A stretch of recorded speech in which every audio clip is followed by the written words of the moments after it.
හරි කල්බදු ගිණුම් ගත කිරීමේ ඉස්රාම් මම මේ ලියන ටික ඔයා ලියා ගන්න ඕනේ මම හිතනවා පොත සූදානම් කරගන්න ඇති කියලා අංක 1 මේක අංක විදිහට මතක තියාගත්තත් කමක් නැහැ මොකද මේක මෙහෙම මතක තියාගන්න එක මාර ලේසි අංක 1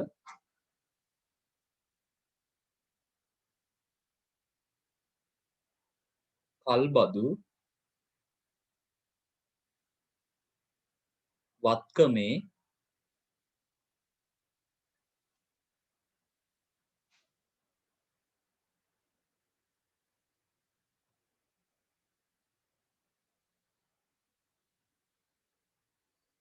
මූලික තැන්පතුව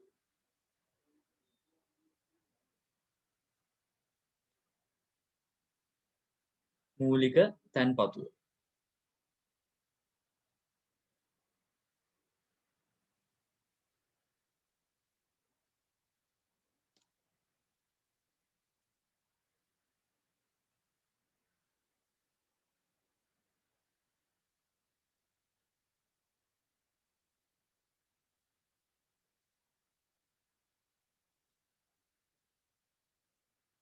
අංකයකට මූලික තැන්පතුව දාන්න නැතුව ලියවනම් ඉවරයි කල්බදු වත්කමේ මූලික තැන්පතුව කියලා ලියන්නතෝ මෙහෙම ලියමු කල්බදු වත්කමේ සාධාරණ අගය කියලා කල්බදු වත්කමේ සාධාරණ අගය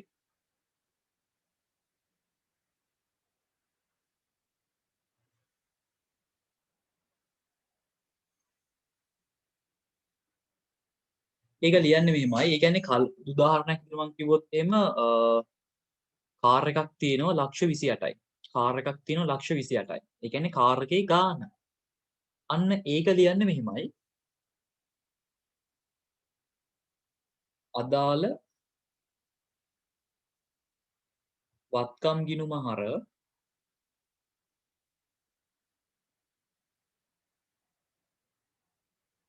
ඒ කියන්නේ මෝටර රථ නම් මෝටර රථ හර. අදාළ වත්කම් ගිණුම හර කල්බදු ණය හිමි බැර.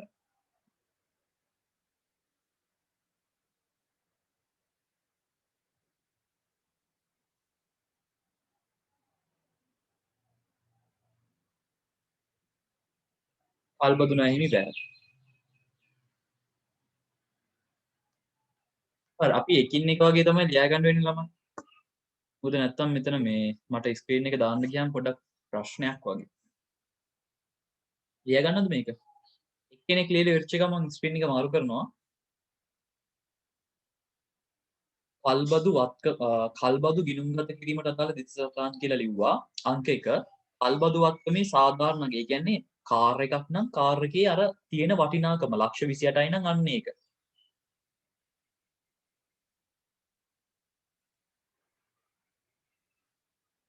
ලියලත් ඉවරයි. හොඳයි.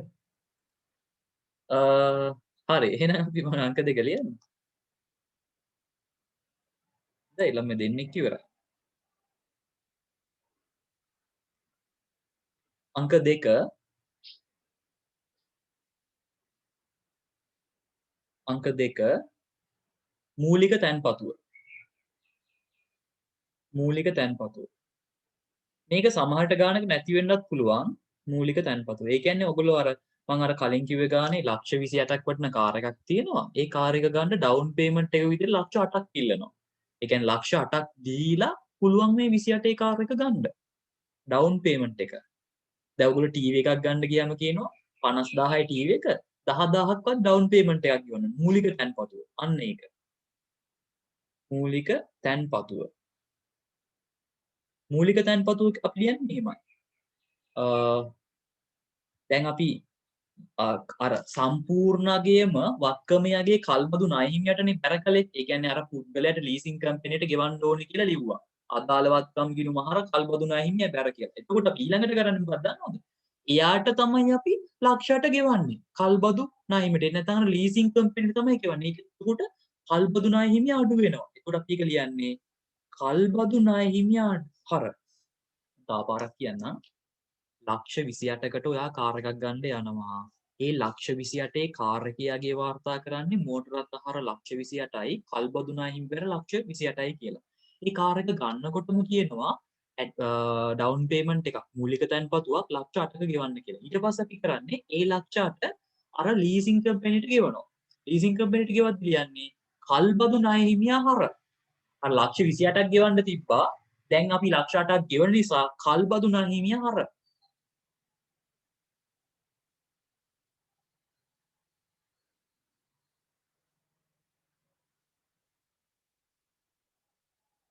හර වෙනවා අපි ගාව තියෙන මුදල් ටික අඩු වෙනවා. මුදල් බැර වෙනවා.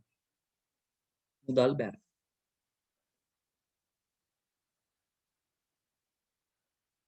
මුදල් පාලන නැත්තම් මුදල් බැර වෙනවා. අංක 3. ඔයගොල්ලෝ ලියා ගන්න පුළුවන් මම ස්ක්‍රීන් එකේ දෙක ගන්න තියන්න. තුන්වෙනි එක. කල්බදු ගිණුම්ගත කරනකොට තුන්වෙනි සටහන යොදන්නේ මොකේද දන්නවද? කල්බදු පොලියට. කල්බදු පොලිය.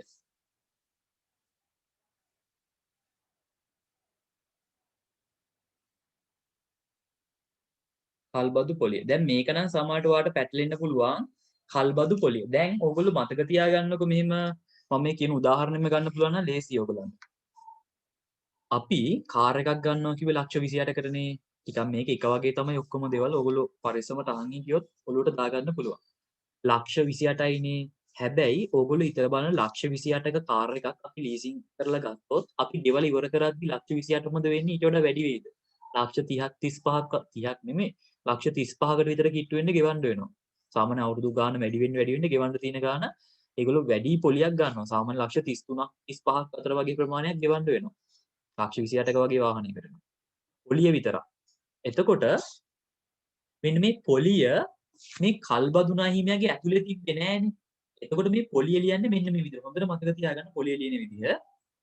ගොඩක් අය පොලිය ලියද්දි වරදිනවා, වරද්ද ගන්නවා. කල්බදු පොලිය වාර්තා කරන්නේ මෙන්න මේ විදිහට. කල්බදු පොලී හර. ඒක වියදමක්. කල්බදු පොලිය කියන්නේ වියදමක්. මේක මූල්‍ය වියදම් වල තමයි එන්නේ. කල්බදු පොලී හර මොකක්ද දන්නවද බැර වෙන්නේ? මුදල් නෙමෙයි බැර වෙන්නේ. කල්බදු ණය හිමියා බැර වෙන්නේ. මේක තමයි ගොඩක් අයට වැටහෙන්නේ. කල්බදු ණය හිමි බැර. කල්බදු ණය හිමි බැර. ණය හිමියා බැර වෙන්න හේතුව තමයි දැන් අර ඕගොල්ලෝ බැලුවොත් එහෙම ලක්ෂ 28ේ ණය විතරනේ කල්බදු ණය හිමියාගේ ඇතුලේ ලියවුනේ. පොලිය අපි එයාට ගෙවන්න ඕනේ. පොලිය නිසා ණය හිමියා මොකද වෙන්න ඕනේ? වැඩි වෙන්න ඕනේ. ඒක නිසා අපි කරන්නේ පොලිය එකතු කරලා නැති නිසා අර වාහනයගේට ණය හිමියට බැර කරන්න ඕනේ පොලිය. මෙන්න මේ විදිහට. මේක මං කිව්ව එක පැහැදිලි නැති අය විතරක් දිත්ත සටහන මේ විදිහට මතක තියාගන්න.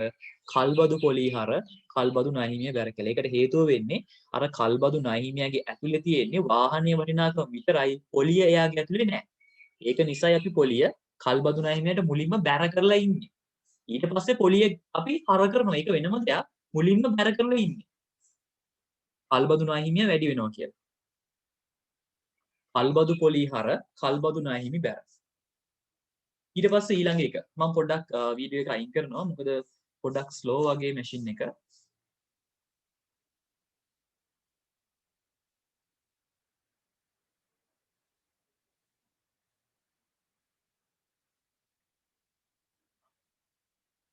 අංක 4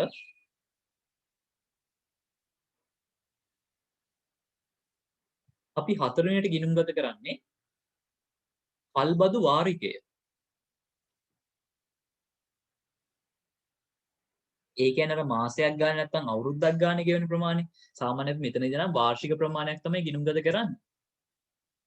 මොකද අපි ගොඩක් වෙලාවට මූල්‍ය ප්‍රකාශන ගණන් හදන්නේ අවාර්ෂිකවනේ. ගොඩක් වෙලාවට නෙමෙයි සාමාන්‍ය අපි හදන්නේ වාර්ෂිකවනේ. ඉතින් අපි සාමාන්‍යයෙන් කල්බදු වාරිකයේ අවුරුද්දෙම ටික එකපාර ලියන එකයි කරන්නේ. කල්බදු වාරිකයේ ගිණුම්ගත කරන්නේ මෙහිමයි. කල්බදු වාරිකයේ ගෙවුවනම් කල්බදු ණය හිමියා අඩු වෙනවා. කල්බදු ණය හිමියා හර. කල්බදු ණය හිමි හර.